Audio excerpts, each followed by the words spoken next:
ان کی تقوی اور للہیت کا، ان کی بزرگی کا غیر مسلموں پہ بھی اثر پڑتا ہے۔ ہندوستان میں علماء بتاتے ہیں کہ ہندو مسلمان بزرگوں کے پاس آیا کرتے تھے دعا کرانے کے لیے، اب بھی آتے ہیں۔ انڈیا کے بعض علماء نے ہمیں بتایا کہ ہمارے پاس ہندو بھی آتے ہیں اور کہتے ہیں ہمارے لیے دعا کریں اللہ تعالیٰ سے، کیونکہ ایک لاشعوری طور پر انسان کے ذہن میں یہ بات ہوتی ہے کہ بھئی یہ اللہ والا آدمی ہے۔ جیسے یوسف علیہ السلام جب جیل میں تھے تو غیر مسلم یوسف علیہ السلام کے پاس آئے اور کہنے لگے کہ آپ ہمیں خواب کی تعبیر بتائیں۔ سوال پیدا ہوتا ہے کہ بھئی وہ تو غیر مسلم تھے اور یوسف علیہ السلام نمازی پرہیزگار تھے، تو غیر مسلموں کو کیسے اندازہ ہو گیا کہ یہ خواب کی تعبیر بتائیں گے؟ اس کا جواب یہی ہے کہ لاشعوری طور پر اللہ نے دلوں میں ایک ہیبت ڈالی ہوتی ہے پرہیزگار لوگوں کی، ایک روب ڈالا ہوا ہوتا ہے اور ایک عظمت ڈالی ہوئی ہوتی ہے۔ تو یوسف علیہ السلام کے پاس آنے والے لوگوں کو یہ بات معلوم تھی کہ یہ عظیم انسان ہے اور یہ ان کو اللہ تعالیٰ وہ باتیں بتا دے گا جو ہمیں نہیں بتاتا، اللہ ان کو خواب کی تعبیر سمجھا دے گا، ہم نہیں سمجھ سکتے۔ تو یہ ایک لاشعور میں انسان کی ہوتی ہے یہ بات۔ اور بھی اس پہ بہت ساری مثالیں ہیں، لیکن میں پھر وہ ہمارا یہ لیکچر جس کو ہم فوکس کر رہے ہیں وہ رہ جائے گا۔ تو ذوالقرنین کے ساتھ بھی یہی ہوا کہ وہ قوم جنگلی وحشی قسم کی تھی، لیکن ان کو طاقت کا بھی اندازہ ہو گیا اور بزرگی کا بھی اندازہ ہو گیا۔ پھر آ کے انہوں نے درخواست کی۔ طرز عمل سے یہ لگتا ہے کہ وہ قوم بھی مسلمان ہو گئی تھی، یعنی بغیر لڑائی کے اور بغیر کسی مناظرے بازی کے ذوالقرنین کا مذہب اس قوم نے بھی قبول کر لیا۔ تو کیا کہنے لگی حضرت ذوالقرنین سے، بھئی آپ ہمارا ایک کام کر دیں، آپ اتنے پاورفل آدمی ہیں، ان یاجوج و ماجوج مفسدون فی الارض، یاجوج ماجوج ایک قوم ہے جس نے زمین میں فساد مچا کے رکھا ہوا ہے، آئے دن قتل و غارت کرتے ہیں وہ، اور ہمارے پاس ان سے لڑنے کی طاقت نہیں ہے۔ فَهَلْ نَجْعَلُ لَكَ خَرْجًا، کیا ہم آپ کے لیے خرچ بنا سکتے ہیں؟ کچھ اجرت، خرچ کہتے ہیں، خراج کا لفظ آپ نے سنا ہوگا، ٹیکس کو یا اجرت کو۔ تو ہم آپ کو کمیشن دیں گے اس کا، ہمارے پاس پیسہ بہت ہے، وسائل بہت ہیں، لیکن وہ ٹیکنالوجی ہمارے پاس نہیں ہے جو آپ کے پاس ہے۔ تو ہم دیکھ رہے ہیں آپ کو اللہ نے ایک بڑی قوت اور طاقت دی ہے، تو پیسہ ہمارے پاس بہت ہے، ہم آپ کو اس کی اجرت دیں گے۔ آپ نے یہ کرنا ہے کہ علا، اس بات پر ہم آپ کو اجرت دیں گے، تجعل بیننا و بینہم سدا، کہ آپ ہمارے اور ان کے درمیان ایک آڑ بنا دیں، ایک دیوار بنا دیں، کہ بہت بڑی دیوار بنانی پڑے گی اور پہاڑوں کو کہ اس خلا کو ختم کرنا پڑے گا۔ وہ قوم آ کے ہم پہ حملے کرتی ہے اور ہمارا بہت نقصان کرتی ہے، تو آپ ایک ایسی آڑ بنا دیں جو ہمارے بس میں نہیں ہے۔ قال ما مکنی فیہ ربی خیر، ذوالقرنین نے فرمایا میرے رب نے جو مجھے ٹھکانہ دیا ہے، طاقت دی ہے، وہ بہتر ہے۔ کیا مطلب؟ مجھے تمہاری اجرت کی ضرورت نہیں ہے، میرے پاس بہت وسائل ہیں۔ دیکھیں استغنا بہت بڑی نعمت ہے۔ سلیمان علیہ السلام کا بھی یہی انداز تھا، جب ملکہ سبا نے ہدیے دے کے بھیجا نا، تو سلیمان علیہ السلام نے بھی یہ فرمایا تھا، ما آتانی اللہ خیر مما آتاکم، مجھے جو اللہ نے وسائل دیے ہیں وہ تم سے بہت زیادہ ہیں۔ تو ایسے موقع پہ اس طرح کی بات کرنا یہ تکبر نہیں کہلاتا، بلکہ یہ عین شکر ہے کہ بھئی میں کیوں کسی سے مانگوں۔ آپ نے بعض دفعہ مالداروں کو دیکھا ہوگا، وہ یہ جملہ کہتے ہیں بھئی ہم کسی کے محتاج نہیں ہیں۔ تو اس جملے میں اگر اللہ کے شکر کی نیت ہے تو یہ اچھا جملہ ہے، اور اگر نیت ہے دوسرے کو نیچا دکھانا پھر یہ تکبر ہے۔ تو بعض وہمی لوگ کیا کرتے ہیں، کوئی بھی اس طرح کا جملہ زبان سے نکالتے تو فوراً اس پہ تکبر کا فتویٰ ٹھوک دیتے ہیں، یہ ٹھیک نہیں ہے۔ تو اس طرح کے جملے پیغمبروں سے بھی ثابت ہیں تو اور اہل اللہ سے بھی ثابت ہیں۔ حضرت ذوالقرنین نے فرمایا بھائی پیسوں کی مجھے ضرورت نہیں ہے، ما مکنی فیہ ربی، میرے رب نے جو مجھے وسائل دیے ہیں، خیرون، وہ بہت بہتر ہے۔ تم کیا دو گے مجھے، کتنے پیسے دے دو گے؟ ہاں مجھے افرادی قوت کی ضرورت ہے، کیونکہ اتنے بھاری بھرکم پتھر اٹھا کے پہاڑوں پہ لے کے جانا، لوہے کی پلیٹیں لے کے جانا، اس کے لیے افراد چاہیے، مزدور چاہیے، لیبر چاہیے۔ فَأَعِینُونِی بِقُوَّةٍ، تم مجھے میری مدد کرو قوت کے ساتھ، قوت چاہیے مجھے، پاور چاہیے، افرادی قوت چاہیے۔ یہاں قوت سے مراد ہے وسائل چاہیے، لیبر چاہیے، مزدور چاہیے۔ تو اجعل بینکم و بینہم ردما، میں تمہارے اور ان کے درمیان آڑ بنا دوں گا، دیوار بنا دوں گا۔ آتونی زبر الحدید، وہ قوت یہ چاہیے کہ دو تم مجھے لوہے کی پلیٹیں، یعنی اوپر چڑھانے میں میری مدد کرو ان کی۔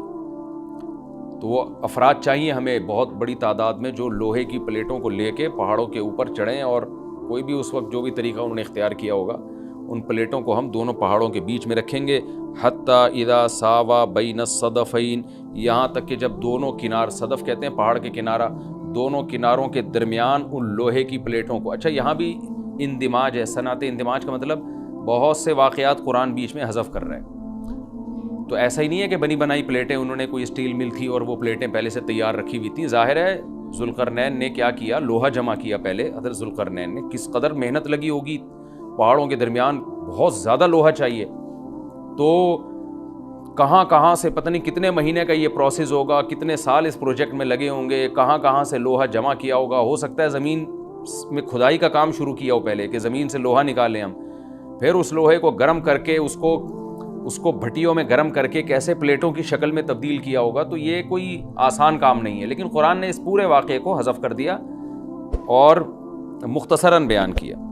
آتونی زبر الحدید, جو لوہے کی پلیٹیں ہم نے تیار کی ہیں وہ لا کے دو. حتی اذا ساوا بین الصدفین, جب ان پلیٹوں کو دونوں پہاڑوں کے بیچ میں ایسے نصب کرنا شروع کر دیا. ایک پلیٹ آئے, پھر دوسری پلیٹ, پھر تیسری پلیٹ. یعنی اگر ایسے کر کے پلیٹ لگاتے تو یہ تو پلیٹ تو بہت ہلکی ہوتی, یاجوج ماجوج اس میں سوراخ کر دیتے یا کچھ بھی اس کو توڑ دیتے یا جلا دیتے, پگھلا دیتے بھٹی کے ذریعے, کچھ بھی کر سکتے تھے. تو پلیٹوں کو ایسے کر کے رکھا گیا کہ چوڑائی میں جو ہے وہ دیوار بنے. قال انفخوا, تو ذوالقرنین نے کہا اب ان میں آگ بھڑکاؤ. انفخوا کا مطلب پھونک مارنا ہے, لیکن یہاں پھونک سے بھٹی کی جو گرم کرنے کے لیے جو ہوا ڈالی جاتی ہے نا, جو جیسے آپ نے دیکھا ہوگا نا پرانے زمانے میں خواتین جو تھیں, وہ بوڑھی مائیں کیا کرتی تھیں, دادیاں, وہ ایک پائپ لے کے نا کوئلوں میں پھونک مارتی تھیں. اس سے کیا ہوتا ہے, وہ ٹیمپریچر بڑھتا ہے. آج بھی میں نے گاؤں دیہاتوں میں دیکھا ہے بھٹیوں میں کہ وہ ہوا کا پریشر بنانے کے لیے انہوں نے کچھ دیسی قسم کی مشینیں لگائی ہوئی ہوتی ہیں. ایک صاحب کو میں نے دیکھا وہ سائیکل کا پہیے پہ پتہ نہیں کون سی مشین لگائی ہوئی ہے, اس سائیکل گھمائے جا رہے ہیں, ادھر سے ہوا نکل رہی ہے اور وہ لوہا پگھلنا شروع ہو گیا.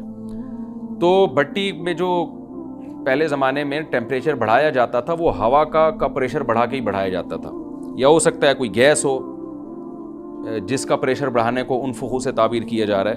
حتی اذا جعلہ نارن, یہاں تک کہ جب ان پلیٹوں کو بہت زیادہ گرم کر دیا اور آگ کی طرح, وہ پلیٹیں بیچ میں نصب کر کے نا آگ کی طرح پگھلنے لگیں, پانی کی طرح وہ پگھلنے لگیں.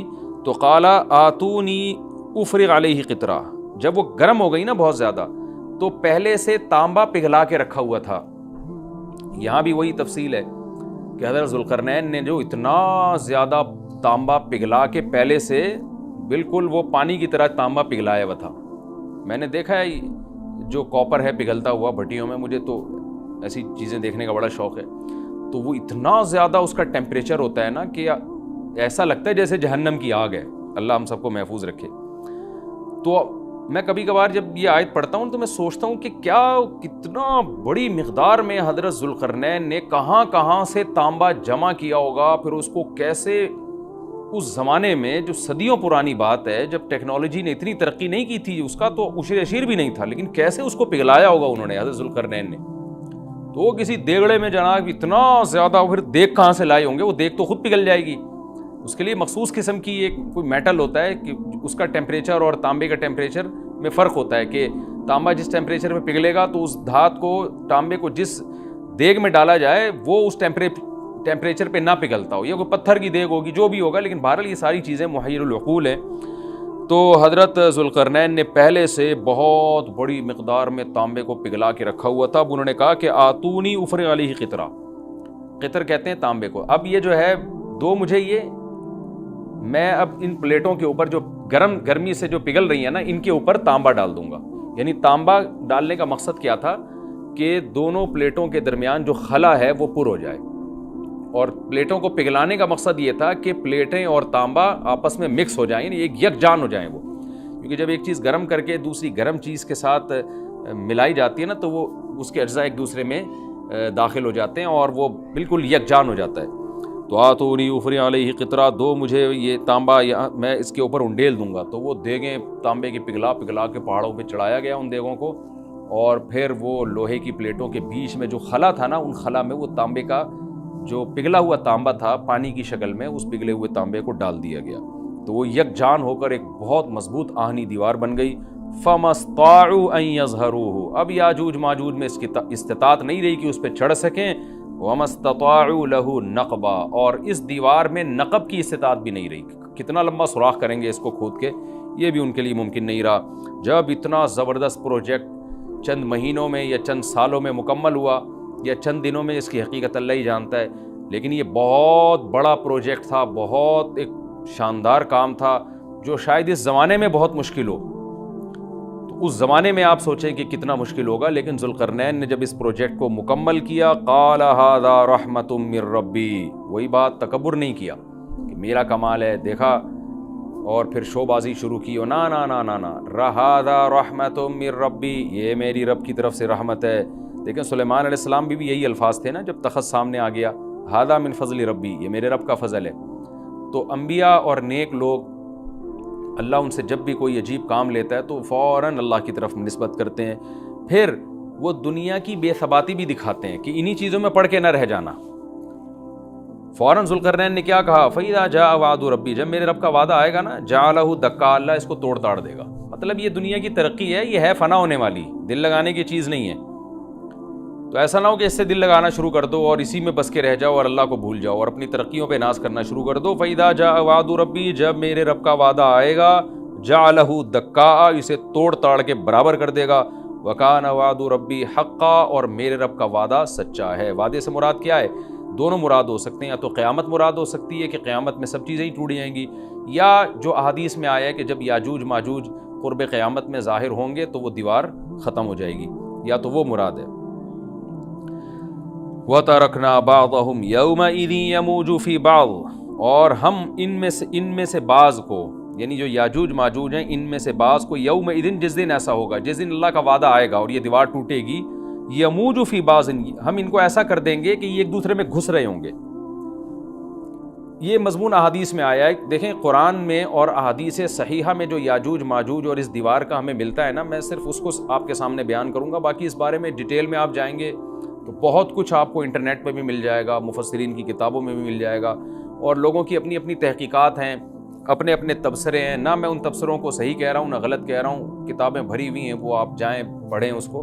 لیکن جتنی بات قرآن سے اور صحیح احادیث سے یاجوج ماجوج کے بارے میں ثابت ہوتی ہے، میں صرف اس کو آپ کے سامنے ابھی پیش کر رہا ہوں. پہلا عقیدہ تو یہ ثابت ہوتا ہے کہ یاجوج ماجوج ایک قوم ہے، انسان ہیں، وہ کوئی انسانوں کے علاوہ کوئی الگ مخلوق نہیں ہے، لیکن ہیں بڑے فسادی. دوسری بات، یہ بہت قدیم ہے. ذوالقرنین جب گئے تو اس سے پہلے کی یہ قوم ہے اور زمین میں پہلے سے فساد مچا رہی ہے، لیکن بہت زیادہ ان کی کثرت نہیں تھی جتنی کثرت قرب قیامت میں ہوگی، کیونکہ نسل ان کی بہت تیزی کے ساتھ بڑھ رہی ہے.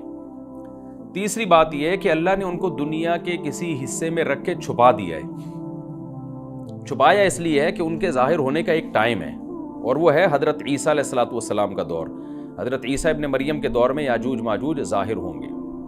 تو اسی کو آپ چوتھا پوائنٹ بھی کہہ سکتے ہیں. تیسرا پوائنٹ کیا ہو گیا کہ ان کو چھپا دیا گیا ہے. لہذا یہ جو لوگ کہتے ہیں نا یاجوج ماجوج دریافت ہو گئے ہیں، فلاں جگہ ہیں فلاں جگہ ہیں، تو بھائی ہمیں جب ایک چیز چھپا دی گئی ہے اور ایک ٹائم بتا دیا گیا ہے کہ اس ٹائم پہ ظاہر ہوں گے، تو اس سے پہلے وہ دریافت ہو ہی نہیں سکتے. پہلے دریافت ہو گئے تو اس کا مطلب نبی صلی اللہ علیہ وسلم کی گویا پیش گوئی غلط ہو گئی. تو جو جس کا ٹائم ہے اسی ٹائم پہ وہ ظاہر ہوں گے. چوتھی بات میں نے جیسے بتائی کہ حضرت عیسیٰ علیہ الصلوۃ والسلام کے دور میں وہ ظاہر ہوں گے. پانچویں بات، صحیح حدیث سے یہ بات ثابت ہے کہ یاجوج ماجوج وہ جو دیوار بنی تھی اس کو چاٹتے رہتے ہیں، ختم کرتے ہیں.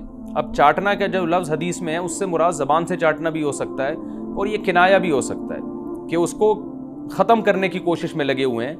اور ایسے چاٹنا، جب ہم کوئی چیز چاٹتے ہیں نا تو بہت تھوڑی تھوڑی وہ ختم ہوتی ہے. تو اتنی موٹی اتنی بڑی دیوار ہے کہ وہ انہوں نے اپنی اسٹرگل اور اپنی محنت نہیں چھوڑی ہے، تو وہ دیوار کو کسی نہ کسی طریقے سے گھسائی میں اس کے لگی رہتے ہیں. تو زبان سے بھی چاٹنا ہو سکتا ہے اور کسی اور طریقے سے اس کو ختم کرنے کی کوشش بھی مراد ہو سکتی ہے. اور حدیث میں آتا ہے کہ ایک دن آئے گا وہ جب ختم ہونے والی ہوتی ہے نا، تو وہ کہتے ہیں کہ ہم کل اس کو دوبارہ شروع کریں گے اور کل ہم اس کو ختم کر دیں گے. لیکن وہ اللہ تعالیٰ اپنی قدرت سے دوبارہ اس دیوار کو اتنا ہی موٹا کر دیتے ہیں جتنا ذوالقرنین نے کیا تھا. تو قرب قیامت میں جب حضرت عیسیٰ علیہ السلام کا ظہور ہوگا تو وہ یہ کہیں گے ہم انشاءاللہ اس کو کل ختم کریں گے. تو انشاءاللہ کا لفظ جب استعمال کریں گے، کیونکہ وہ قوم ہے کافر، وہ اللہ پہ اعتماد کرنا، اللہ پہ توکل کرنا یہ چیز نہیں ہے. جیسے کافر تو نہیں کہے گا نا اللہ نے چاہا تو وہ اللہ پہ یقین نہیں رکھتے. تو وہ جب اللہ کا نام لیں گے اور کہیں گے کہ اللہ نے چاہا تو ہم اس کو کل ختم کر دیں گے، تو پھر اسلام کی وجہ سے وہ دیوار ختم ہو جائے گی. اس کی مثال ایسے جیسے حدیث میں آتا ہے، پچھلی قوموں میں ایک نوجوان تھا جو جادوگر کے پاس بھی جاتا تھا اور راہب کے پاس بھی جاتا تھا، جس کا سورہ بروج میں تذکرہ ہے والسماء ذات البروج میں۔ تو جب وہ نوجوان پکڑا گیا، وہ مسلمان ہو گیا تھا، بادشاہ نے اس کو بھیجا تھا جادوگر کے پاس کہ جادو سیکھے، لیکن وہ راہب کے پاس جاتا، عیسائیت سیکھی اس نے اور نیک مسلمان بن گیا۔ تو بادشاہ نے اس کو قتل کرنے کی حتی الامکان کوشش کی، مگر وہ قتل نہیں ہو پا رہا تھا۔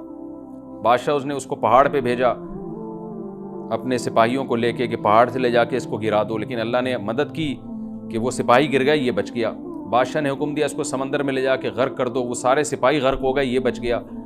تو کسی بھی طرح سے اس کی قتل کی کوششیں کامیاب نہیں ہو رہی تھیں، تو اس نے بادشاہ سے کہا کہ تو اگر مجھے قتل کرنا چاہتا ہے نا تو چوک پہ کھڑا کر کے تیر مجھے مار اور کہے کہ بسم اللہ وربی ھذا الغلام، اس نوجوان کے رب کے نام سے میں اس کو قتل کرتا ہوں، تو اللہ کا نام لے کے مجھے مارے گا تو میں قتل ہو جاؤں گا۔ نوجوان یہ قربانی اس لیے دے رہا تھا کہ بادشاہ جب پوری پبلک کے سامنے اللہ کا نام لے گا تو لوگوں کو یقین آ جائے گا کہ بھئی اللہ کا نام لینے سے تو کام ہو گیا، اور اللہ کا نام لیے بغیر کام نہیں ہو رہا تھا۔ تو جو بادشاہ اللہ کو مانتا نہیں تھا، آج اس کو بھی اللہ کا نام لینا پڑا ہے۔ تو نوجوان نے یہ قربانی اس لیے دی کہ بادشاہ جب اللہ کا نام لے گا لوگوں کو اللہ کی ذات پہ یقین آئے گا اور لوگ مسلمان ہو جائیں گے، عیسائیت کو قبول کر لیں گے۔ تو اس نوجوان نے یہ قربانی دی، اور بادشاہ نے اللہ کا نام لے کے جب تیر مارا تو وہ نوجوان شہید ہو گیا، اور لیکن پورا ملک مسلمان ہو گیا، عیسائیت قبول کر لی۔ اور سورہ بروج میں پھر اللہ نے ان کا تبصرہ کیا، ان کا واقعہ بیان کیا ان کے بارے میں کہ کیسے بادشاہ نے خندقیں کھود کے پوری قوم کو جو ہے وہ جو دین سے پیچھے نہیں ہٹے ان کو کس طرح سے آگ میں پھینک دیا ان سب کو۔ تو اس سے پتہ چلتا ہے کہ کافر بھی بعض دفعہ جب اللہ کا نام لیتا ہے نا تو اس کو دنیاوی فائدہ ہو جاتا ہے۔ تو یاجوج ماجوج بھی تنگ آ کر پھر اللہ کا نام لیں گے اور کہیں گے اللہ نے چاہا تو ہم اس دیوار کو کل ختم کر دیں گے، اور بالآخر وہ دیوار ختم ہو جائے گی۔ پھر قرآن کے الفاظ ہیں آگے کہ جب یہ دیوار ختم ہوگی وَتَرَكْنَا بَعْضَهُمْ يَوْمَئِذٍ، اچھا ہاں میں بتا رہا تھا کہ حدیث سے کیا پوائنٹ پتہ چلتے ہیں، تو یہ 5 پوائنٹ ہو گئے۔ چھٹا پوائنٹ یہ کہ حضرت عیسیٰ ہی کے دور میں یہ کسی وبا کے ذریعے ہلاک ہو جائیں گے۔ حضرت عیسیٰ علیہ الصلوۃ والسلام یہ اتنے زیادہ ہوں گے کہ ان سے لڑنا ممکن نہیں ہوگا، جیسے کہ قرآن میں بھی آ رہا ہے وَتَرَكْنَا بَعْضَهُمْ يَوْمَئِذٍ يَمُوجُ فِي بَعْضٍ، ہم ان میں سے بعض کو بعض کے اندر گھسا دیں گے، اتنی کثرت سے ایک دوسرے میں، اب آبادی کی کثرت بہت ہوگی ان کی، گھسے ہوئے ہوں گے ایک دوسرے میں، یہ جیسے چیونٹی اور مکوڑے ہوتے ہیں، تو ان سے لڑنا ممکن نہیں ہوگا۔ تو حضرت عیسیٰ علیہ الصلوۃ والسلام لوگوں کو لے کے کوہ طور پہ چلے جائیں گے، اور باقی مسلمان وہ اپنے اپنے گھروں کے اندر بند ہو جائیں گے، اور پھر اللہ کی طرف سے ایک وبا آئے گی، اور اس وبا میں یہ سارے کے سارے ہلاک ہو جائیں گے۔ اور پھر جب ہلاک ہو جائیں گے تو اتنی زیادہ ان کی لاشیں زمین پہ ہوں گی، اتنی زیادہ کہ انسانی آبادی ان کی لاشوں سے متعفن ہونا اور بیمار ہونا شروع ہو جائے گی، ان کی لاشوں سے بدبو اٹھے گی، اور ظاہر ہے انسان ہوں گے یہ، تو اس کی وجہ سے جو زمین کا ماحول خراب ہوگا۔ پھر حضرت عیسیٰ علیہ الصلوۃ والسلام اللہ سے دعا مانگیں گے کہ اللہ تعالیٰ ان کو کسی طرح ٹھکانے لگائے، کوئی انتظام کرے۔ پھر حدیث میں آتا ہے بارشیں ہوں گی اور سیلاب آئیں گے، اور ان کی لاشیں بہہ بہہ کے پانیوں میں جا کے، سمندروں میں جا کے ختم ہو جائیں گی۔ اللہ تعالیٰ ان کو اس طرح سے ٹھکانے لگائے گا۔ تو یہ یہاں تک جتنے بھی مضامین ہیں یہ صحیح احادیث سے ثابت ہے۔ تو قرآن کہتا ہے وَتَرَكْنَا بَعْضَهُمْ يَوْمَئِذٍ يَمُوجُ فِي بَعْضٍ، ہم ان میں سے بعض کو بعض میں چھوڑ دیں گے، بہت کثرت ہوگی۔ وَنُفِخَ فِي الصُّورِ، اور پھر سور پھونکا جائے گا۔ قرآن میں تو یہ کہ سور پھونکا جائے گا، ایسے لگ رہا ہے جیسے فوراً پھونکا جائے گا، مگر احادیث میں تفسیر ہے کہ فوراً نہیں پھونکا جائے گا۔ یاجوج ماجوج قیامت کی نشانیوں میں سے ایک بہت بڑی نشانی ہوگی، یعنی یہ اس بات کی علامت ہوگی کہ اب قیامت بہت قریب ہے۔ تو حضرت عیسیٰ ابن مریم علیہ السلام جب نازل ہوں گے، میں تھوڑی سی ترتیب بیان کر دیتا ہوں کہ جو کیونکہ بات یاجوج ماجوج کی چل رہی ہے تو اس سے منسلک جو واقعات ہیں جو اس دور میں ہوں گے وہ بھی میں اسی لیکچر کے ضمن میں بیان کر دیتا ہوں۔ ہمیں صحیح حدیث سے یہ پتہ چلتا ہے کہ قرب قیامت میں جب مسلمان بہت قسمہ پرسی میں ہوں گے تو خراسان سے لشکر اٹھے گا۔ خراسان یہ افغانستان اور ایران کا حصہ، اس علاقے کو نبی صلی اللہ علیہ وسلم کے دور میں خراسان کہا جاتا ہے، جس میں قندھار بھی آتا ہے، ایران کا بھی حصہ آتا ہے اس میں۔ تو یہاں سے لشکر اٹھے گا، مجاہدین لڑیں گے بہت بڑی تعداد میں، دنیا میں جہاد ہوگا، مسلمان ظلم کی چکی میں پس کے تنگ آ چکے ہوں گے، اور لڑتے لڑتے حدیث میں آتا ہے اتنی بڑی بڑی لڑائیاں ہوں گی کہ 1/3 مسلمان شہید ہو جائیں گے اس میں، 1/3 مجاہدین جو لڑنے والے ہوں گے، اور 1/3 جو ہوں گے وہ میدان جنگ سے بھاگ جائیں گے، اور 1/3 کو اللہ فتح عطا فرمائے گا۔ تو جو 1/3 میدان جنگ سے بھاگ جائیں گے، نبی صلی اللہ علیہ وسلم نے فرمایا ان کی توبہ کبھی قبول نہیں ہوگی۔ جو 1/3 شہید ہو جائیں گے وہ افضل ترین شہداء ہوں گے اس وقت کے، اور 1/3 کو اللہ تعالیٰ غلبہ عطا فرمائیں گے۔ ایک واقعہ تو ہمیں قرب قیامت میں نبی صلی اللہ علیہ وسلم سے یہ ملتا ہے صحیح حدیث سے۔ دوسرا ہمیں یہ ملتا ہے کہ قرب قیامت ہی میں مسلمان قسمہ پرسی کا شکار ہوں گے تو تلاش کریں گے حضرت مہدی کو، کیونکہ حضرت مہدی وہ شخصیت ہیں جن پہ تمام نیک لوگ جمع ہو جائیں گے اور وہ مسلمانوں کی میدان جنگ میں کمانڈ کریں گے، جہاد میں کمانڈ کریں گے۔ تو ان کو بیت اللہ میں تلاش کیا جائے گا، وہ رسول اللہ صلی اللہ علیہ وسلم کی اولاد میں ہوں گے، اور لوگ ان کو پہچان لیں گے، اہل اللہ پہچان کر ان کو اپنا امیر بنائیں گے، اور ان کی قیادت میں پھر لڑائی اور جہاد شروع ہوگا۔ اور یہ لڑائی جب دمشق میں لڑائی ہو رہی ہوگی تو دمشق میں عصر کی نماز کے وقت حضرت مہدی، میں نے جو یہ کہا کہ دمشق میں لڑائی ہو رہی ہوگی، مقصد یہ نہیں ہے کہ دمشق کوئی میدان جنگ بنا ہوا ہوگا، مقصد یہ ہے کہ وہ مجاہدین کا لشکر دمشق میں ہوگا عصر کی نماز کے وقت، لڑائی چاہے کسی اور میدان میں ہو رہی ہو، لیکن حدیث میں ہمیں دمشق کا تذکرہ ملتا ہے۔ تو دمشق میں حضرت شام کا تذکرہ ملتا ہے، اور جو قرائن ہمیں ملتے ہیں وہ دمشق کی ایک خاص مسجد ہے، وہ مسجد حضرت مفتی تقی عثمانی صاحب اور مفتی رفیع عثمانی صاحب نے اس کو ہائی لائٹ بھی کیا، لیکن وہ یقینی نہیں ہے، یہ خوب سمجھے، انہوں نے اس کا بھی تبصرہ کیا کہ اس کے بارے میں کوئی یقین نہیں ہے۔ تو حضرت مہدی عصر کی نماز پڑھا رہے ہوں گے، لوگ امامت میں آپ کے پیچھے کھڑے ہوں گے، یہاں تک کہ مسجد کے مینار پر، آج بھی وہ مینار موجود ہے جس کے بارے میں غالب گمان ہے کہ یہ وہ مینار ہے جہاں حضرت عیسیٰ علیہ السلام نازل ہوں گے، غالب گمان کے درجے میں کہا جا سکتا ہے، ورنہ پھر اسی کے اڑوس پڑوس میں کوئی مسجد ہوگی۔ میرا اگر شام جانا ہوا تو انشاءاللہ میں ارادہ ہے کہ میں ولاگ میں اس مسجد کا بھی تذکرہ کروں گا، اس جگہ کا بھی تذکرہ کروں گا، لیکن میں پہلے یہ بات بتا دوں کہ وہ 100% یقینی نہیں ہے، ایسا نہ ہو کہ اس مسجد کے مینار پہ چڑھ کے لوگ جو ہے وہ اس کے کوئی مینار کو ہی چاٹنا شروع کر دیں تبرک کے طور پہ۔ تو عصر کی نماز کا ٹائم ہوگا، حضرت عیسیٰ ابن مریم علیہ السلام فرشتوں کے کندھوں پہ ہاتھ رکھ کے نیچے اتریں گے نماز کے ٹائم پہ، یعنی آسمان سے مینار تک آئیں گے، اور پھر مینار سے آپ کے لیے سیڑھیاں لگائی جائیں گی، سیڑھیوں کے ذریعے مینار سے نیچے اتریں گے اور لوگ ان کو پہچان لیں گے۔ حضرت مہدی ان کو امامت کے لیے آگے کریں گے کہ آپ اللہ کے ایک پیغمبر ہیں، آپ نماز پڑھائیے، حضرت عیسیٰ علیہ السلام انہی کو آگے رکھیں گے، اور اس طرح کا مفہوم ہے حدیث میں کہ اللہ نے اس کام کے لیے آپ کو ہی منتخب کیا۔ کیا مطلب یہ امامت اس امت کا حق ہے؟ تو حضرت عیسیٰ ابن مریم علیہ السلام کا جو کام ہوگا وہ جہاد ہے اور یہودیوں سے انتقام لینا، کیونکہ یہودیوں نے اپنے خیال میں حضرت عیسیٰ کو قتل کیا تھا، تو اللہ نے یہودیت ہی کے خاتمے کے لیے اور دجال کے خاتمے کے لیے عیسیٰ ابن مریم کو نازل کیا ہے۔ حضرت مہدی سے پہلے ہی دجال ظاہر ہو چکا ہوگا۔ دجال کے بارے میں حدیث میں آتا ہے کہ ہر پیغمبر نے اپنی امت کو دجال کے فتنے سے ڈرایا ہے۔ اچھا، یہ دجال ایک ایسی شخصیت ہے جس کا یہودی انتظار ہم سے زیادہ کر رہے ہیں، کیونکہ یہودی اس کو اپنے لیے نجات دہندہ سمجھتے ہیں، جبکہ حدیث میں آتا ہے کہ دجال کانا ہوگا اور اس کا خدائی کا دعویٰ ہوگا، اس کے پاس کچھ ایسی طاقتیں ہوں گی کہ مردے کو زندہ کر دے، زندہ کو مار دے، ایک طرف اس کے باغ ہوگا، ایک طرف اس کے آگ ہوگی، جو اس پر ایمان لائے گا اس کو باغ میں داخل کرے گا، اور جو اس پر ایمان نہیں لائے گا اس کو آگ میں داخل کرے گا۔ اور رسول اللہ صلی اللہ علیہ وسلم نے فرمایا اس کی جو آگ ہے حقیقت میں وہ جنت کا باغ ہوگا، اور اس کا جو باغ ہے حقیقت میں وہ جہنم کی آگ ہوگی۔ تو جو نبی کی باتوں پہ یقین کرتے ہیں وہ دجال کے فتنے سے محفوظ رہیں گے۔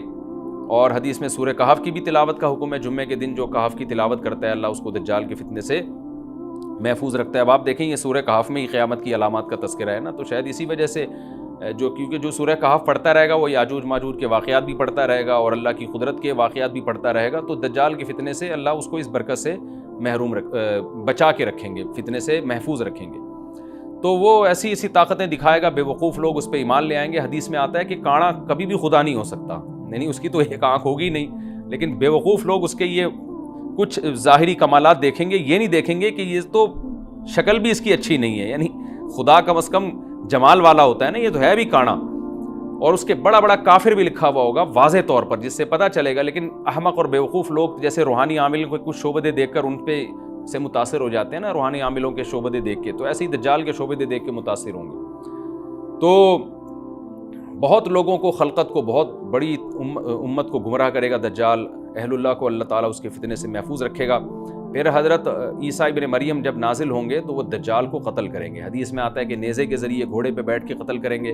علماء نے اس حدیث کا دو مطلب بیان کیے ہیں کہ یا تو اس کا مطلب یہی ہے کہ واقعی گھوڑے پہ بیٹھیں گے، نیزہ استعمال کریں گے، زمین جو ہے وہ اتنی پہلے اس سے جنگیں ہو چکی ہوں گی کہ لوگ دوبارہ تلواروں گھوڑوں کی طرف آ جائیں گے. اس بات کا امکان ہے. ہر ملک ایٹمی طاقت بن چکا ہے, تو اگر یہ ایٹم بم سارے ملک آپس میں چلا دیں تو ہم دوبارہ گدے گھوڑوں والی زندگی پر آ جائیں گے. ٹیکنالوجی ساری تباہ و برباد ہو جائے گی, انسان کی ترقی. تو اس بات کا بھی امکان ہے کہ کوئی اس سے پہلے ہو سکتا ہے کوئی ایسی جنگ عظیم ہو کہ انسانیت دوبارہ پہاڑوں پتھروں کے دور میں آ جائے.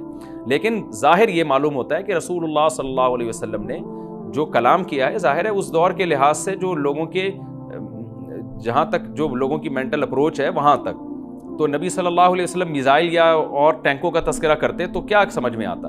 تو گھوڑے سے مراد ہے جو اس زمانے کا گھوڑا ہوگا, اور نیزے سے مراد ہے اس زمانے کا جو اسلحہ ہوگا, کیونکہ نیزہ نبی کے دور کا ایک مناسب اسلحہ تھا اور گھوڑا نبی کے دور کی میدان جنگ کی ایک مناسب سواری تھی. تو اس سے یہ بھی پتہ چلتا ہے کہ ہو سکتا ہے عیسیٰ ابن مریم نیزے کے بجائے کلاشنکوف کا استعمال کر لیں, تو یعنی وہ نیزہ جو ہے وہ اس کلاشنکوف کی یا جو بھی اسلحہ اس وقت حضرت عیسیٰ ابن مریم استعمال کریں گے اس کی ایک تعبیر ہے. تو اس کا بھی پورا امکان ہے. تو ہمیں بہرحال اتنا ایمان ہمارے لیے ضروری ہے کہ دجال کو قتل کرنے والی جو ذات ہے, جو شخصیت ہے, وہ عیسیٰ ابن مریم علیہ الصلاۃ والسلام ہے. تو حضرت عیسیٰ کے ذریعے اللہ تعالیٰ دجال کو قتل کریں گے, اور حضرت عیسیٰ کی قیادت میں زبردست جہاد ہوگا. حدیث میں آتا ہے کہ عیسیٰ ابن مریم اس دنیا کو امن سے بھر دیں گے. اتنا امن ہو جائے گا اور اتنی مالی فراوانی ہوگی, اتنی مالی, کیونکہ دنیا میں مال بہت ہے, ڈسٹریبیوشن صحیح نہیں ہے. جو تقسیم ہے نا مال کی وہ ظالمانہ ہے, جس کی وجہ سے غریب سے غریب تر ہے, امیر سے امیر تر ہے. حضرت عیسیٰ ابن مریم ایسا نظام قائم کریں گے کہ جس سے مال کی صحیح تقسیم, اور لوگ اٹھیں گے زکوٰۃ کا مستحق تلاش کریں گے اور لوگوں کو زکوٰۃ کا مستحق نظر نہیں آئے گا. غریب تلاش کرنا مشکل ہو جائے گا. یعنی ایک آدمی, حدیث کے مفہوم ہے کہ زکوٰۃ لے کے گھومتا رہے گا اور اس کو کوئی غریب نہیں ملے گا. اتنی مالی فراوانی ہو جائے گی. پھر ترمذی کی روایت میں آتا ہے کہ اللہ کی طرف سے برکتیں ایسی نازل ہوں گی کہ بڑے بڑے انار پیدا ہوں گے, بڑے بڑے انگور پیدا ہوں گے, زمین اپنی برکتیں کھول دے گی. اور حضرت عیسیٰ علیہ السلام خنزیر کو بھی دنیا سے ختم کر دیں گے, خنزیر کی نسل کو ختم کر دیا جائے گا. وَيَضَعُ الْجِزْيَةَ, اور جزیہ کا نظام ختم. اما الاسلام و اما السیف, یا تو تلوار یا اسلام, اس کے علاوہ نہیں. تو نبی صلی اللہ علیہ وسلم کو اللہ نے جس مقصد کے لیے دنیا میں بھیجا تھا, اس مقصد کی جو تکمیل ہے وہ عیسیٰ ابن مریم کے ذریعے. باقی اس میں حکمتیں کیا ہیں اس پر میرے الگ سے بیانات موجود ہیں کہ اللہ نے حضرت عیسیٰ ابن مریم کا انتخاب کیوں کیا اس کام کی تکمیل کے لیے, اسی امت میں کوئی کیوں منتخب نہیں کر لیا, یا یہ کہ پیغمبر صلی اللہ علیہ وسلم ہی کے ذریعے پوری دنیا میں اسلام کو غالب کر دیا جاتا. اس میں کیا حکمتیں ہیں, اس پر میرے الگ سے بیانات موجود ہیں. ابھی تو میں کوشش کرتا ہوں کہ تفسیر سے میں جو ٹو دا پوائنٹ بات ہے اس سے یہاں اس لیکچر میں نہ ہٹوں. تو اسی وقت حضرت عیسیٰ ابن مریم اس کو یاجوج ماجوج کو قتل کریں گے اور دنیا انصاف سے بھر جائے گی. اور اللہ تعالیٰ نے جو پیغمبروں کو دنیا میں بھیجا تھا اس کا مقصد کیفیت اور کمیت دونوں لحاظ سے حاصل ہو جائے گا. اس کے بعد پھر آہستہ آہستہ دنیا میں زوال شروع ہوگا, اور پھر جب پوری دنیا کے لوگ زوال کا شکار ہوتے ہوتے کفر کی طرف جائیں گے, گناہوں کی طرف. اور حدیث میں آتا ہے جب تک ایک شخص بھی اللہ کا نام لینے والا ہوگا اس دنیا پر قیامت نہیں آئے گی. یہاں تک کہ آخری شخص جب دنیا سے اٹھے گا جو اللہ کا نام لیا کرتا تھا, تو اس کے بعد اللہ تعالیٰ سور پھونکیں گے, جبریل کو حکم دیں گے سور پھونکنے کا, اور اس دنیا کو تباہ و برباد کر دیا جائے گا. تو آگے قرآن کہتا ہے وَنُفِخَ فِي الصُّورِ, اور پھر سور میں پھونکا جائے گا. فَجَمَعْنَاهُمْ جَمْعًا, پھر ہم ان تمام انسانوں کو جمع کر دیں گے. وَعَرَضْنَا جَهَنَّمَ يَوْمَئِذٍ لِّلْكَافِرِينَ عَرْضًا, اور قیامت کے دن ہم جہنم کو یومئذ, جس دن ایسا ہوگا یعنی جس دن سور پھونکا جائے گا, یہ دوسرا سور مراد ہے, للکافرین عرضا, کافروں کے سامنے پیش کر دیں گے. الذین کانت اعینہم فی غطاء عن ذکری, یہ وہ لوگ ہیں جن کی آنکھیں میری یاد سے پردے میں پڑی ہوئی تھیں, یعنی میری یاد کی چیزیں ان کو نظر ہی نہیں آتی تھیں, غفلت میں پڑی ہوئی تھی جن کی آنکھیں. وکانوا لا یستطیعون السمع, اور یہ سننے کی صلاحیت بھی نہیں رکھتے تھے, نہ حق بات سنتے تھے نہ حق دیکھتے تھے, بس اپنے خواہشات کی جو چیزیں ہیں وہ ان کو اچھی لگتی تھیں اور وہی ان کو سمجھ میں آتی تھیں. تو یہ ہمارا رکوع الحمدللہ کمپلیٹ ہو گیا. اس رکوع میں ہمیں بہت سارے اسباق ملتے ہیں, میں نمبر وار اس کو مختصراً بیان کر دیتا ہوں. پہلی بات تو یہ کہ دیکھیں اللہ تعالیٰ نے کیسے کیسے بادشاہ دنیا میں بھیجے ہیں اور کتنے پاورفل بادشاہ. حضرت ذوالقرنین کا نام ہی قرن والا, دو کناروں والا. زمین کے بہت بڑے حصے کو حضرت ذوالقرنین نے فتح کیا. اور اللہ کے نیک بندے کیسے اللہ کے راستے میں لڑتے رہے ہیں. تو یہ جو لوگ بیٹھ جاتے ہیں نا بس عبادت کرو اور لڑائی وڑائی اسلام میں ہے ہی نہیں, یہ دنیا میں کوئی بھی عقل مند اس نظریے کا حامی نہیں ہوگا۔ تو طاقت اور قوت کی اسلام میں بہت زیادہ اہمیت ہے۔ اس سے ہمیں یہ بھی پتہ چلتا ہے کہ اپنے ملک کی، خاص طور پر اسلامی ملک کی جو فوجی قوتیں ہیں، جو فوجی طاقتیں ہیں، ان کی ہمیں قدر کرنی چاہیے، کیونکہ اگر کوئی بھی ملک عسکری لحاظ سے کمزور ہو جائے، کیونکہ اللہ تعالیٰ تو جو عسکری لحاظ سے طاقتور قومیں تھیں اللہ نے ان کا کتنا تذکرہ کیا، ہاں وہ اللہ کے باغی نہ ہوں۔ تو اسلامی ملک میں کوئی بھی اسلامی کنٹری ہے، چاہے سعودی عرب ہے، چاہے پاکستان ہے، چاہے ترکی ہے، کوئی بھی اسلامی کنٹری ہے، اس کی فوج کی قدر کرنی چاہیے، کیونکہ اسی کی وجہ سے ملک کا بارڈر محفوظ ہوتا ہے۔ اگر مسلمان عسکری لحاظ سے کمزور ہونا شروع ہو جائیں تو کافر ہمیں گاجر مولی کی طرح کاٹنا شروع کر دیں، اسلام دشمن قوتیں ہمیں کھا جائیں، ختم کر دیں ہمیں کھا کے۔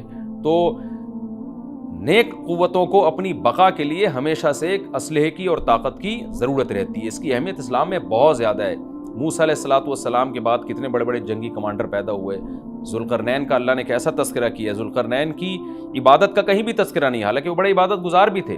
داؤد علیہ السلام کی عبادت کا تذکرہ بھی ہے، ان کی تلوار اور طاقت کا تذکرہ بھی ہے۔ تو اللہ تعالیٰ جہاں عبادت کا تذکرہ کرتے ہیں تو طاقت اور قوت کا بھی تذکرہ کرتے ہیں، اس سے عسکری لحاظ سے اپنے آپ کو مضبوط کرنے کی اہمیت کا ہمیں پتہ چلتا ہے کہ اسلام میں اس کی بڑی اہمیت ہے۔ کسی بھی اسلامی ملک کی فوج کا مورال کسی بھی لحاظ سے ڈاؤن نہیں ہونا چاہیے، اور عسکری لحاظ سے وہ کسی بھی لحاظ سے کمزور نہیں ہونی چاہیے، اور اس کو چاہیے کہ اعدوا لهم ما استطعتم من قوہ پر عمل کرے، کہ قرآن کہہ رہا ہے روز بروز اپنی طاقت اور قوت میں اضافہ کرنے کی کوشش کرو۔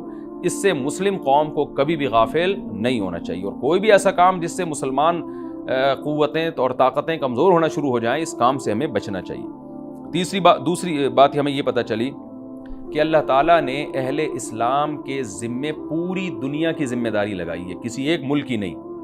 جتنے بھی پیغمبر آئے ہیں جب وہ دنیا فتح کرنا شروع کی ہے تو کہیں رکے نہیں ہیں وہ کہ بھئی یہاں تک، اس سے آگے نہیں جانا۔ ان کی صلاحیت ہی ختم ہو گئی ہو، وسائل ہی ختم ہو گئے ہوں تو الگ بات ہے۔ تو پوری دنیا ہے جس میں اللہ کے دین کو غالب کرنا ہے۔ اب اس کا طریقہ کیا ہوگا؟ ظاہر ہے جو جس زمانے میں سوٹیبل طریقہ ہو وہ اختیار کیا جائے گا۔ تو حضرت ذوالقرنین پہلے انتہائی مشرق کی طرف گئے ہیں، جہاں سورج نکلتا ہے تو وہاں سے جہاں سے آبادی شروع ہو رہی ہے، اور ان کا خیال تھا کہ اب آگے آبادی نہیں ہے، تو پھر جا کے اسٹاپ کیا ہے۔ مغرب میں بھی ایسے ہی، شمال میں بھی ایسے ہی۔ تو ہمیں جب دیکھتے ہیں کہ جب صحابہ کرام نے دنیا فتح کرنا شروع کی ہے تو ہمیں مسلمان کمانڈروں میں بھی ایسے واقعات ملتے ہیں کہ وہ علاقے فتح کرتے کرتے سمندر کے کنارے پہنچے، اور انہوں نے سمندر کو دیکھ کے کہا کہ تیرے آگے بھی آبادی ہوتی نا تو ہم اللہ کا کلمہ وہاں بھی بلند کرتے۔ تو یہ دور تھا مسلمانوں کا، اور یہ عیسیٰ ابن مریم دوبارہ پھر وہی کریں گے، پوری دنیا کو فتح کریں گے۔ تو حضرت ذوالقرنین کے اس واقعے سے پتہ چلتا ہے کہ پوری دنیا کی ذمہ داری اللہ نے ہمیشہ سے اہل اللہ پہ لگائی ہے، اور وہ پوری دنیا میں اللہ کے دین کو غالب کرنے کی کوشش میں ہمیشہ سے لگے رہے ہیں۔ تیسری بات ہمیں پتہ چلتی ہے کہ اسباب اور وسائل کی اہمیت۔ حضرت ذوالقرنین نے جب اتنا پہاڑوں کے بیچ میں اتنا یعنی لوہے کی پلیٹیں لگا کے، تانبا پگھلا کے آہنی دیوار بنائی ہے تو خوش ہوئے ہیں، ھذا رحمت من ربی، یہ میرے رب کی رحمت ہے۔ تبھی تو اللہ کا شکر ادا کیا نا، خوشی پہ شکر ادا کیا جاتا ہے۔ تو اس سے یہ بھی پتہ چلتا ہے کہ سائنس اور ٹیکنالوجی، دیکھیں یہ کام ٹیکنالوجی کے بغیر ممکن نہیں تھا۔ تبھی تو اس قوم نے کہا نا ذوالقرنین سے کہ ہم پیسے آپ کو دیں گے، لیکن ہمارے پاس وہ وسائل نہیں ہیں، وہ ٹیکنالوجی نہیں ہے ہمارے پاس۔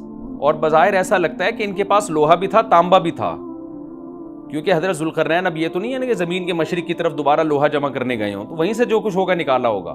تو وسائل اس قوم کے پاس تھے، ٹیکنالوجی نہیں تھی کہ اس لوہے کو اور اس تانبے کو پگھلا کے دونوں پہاڑوں کے بیچ میں پلیٹیں کیسے بنانی ہیں، اور ان کو کیسے ان کے بیچ میں تانبا کر کے کہانی دیوار بنائی ہے، یہ ٹیکنالوجی ان کے پاس نہیں تھی۔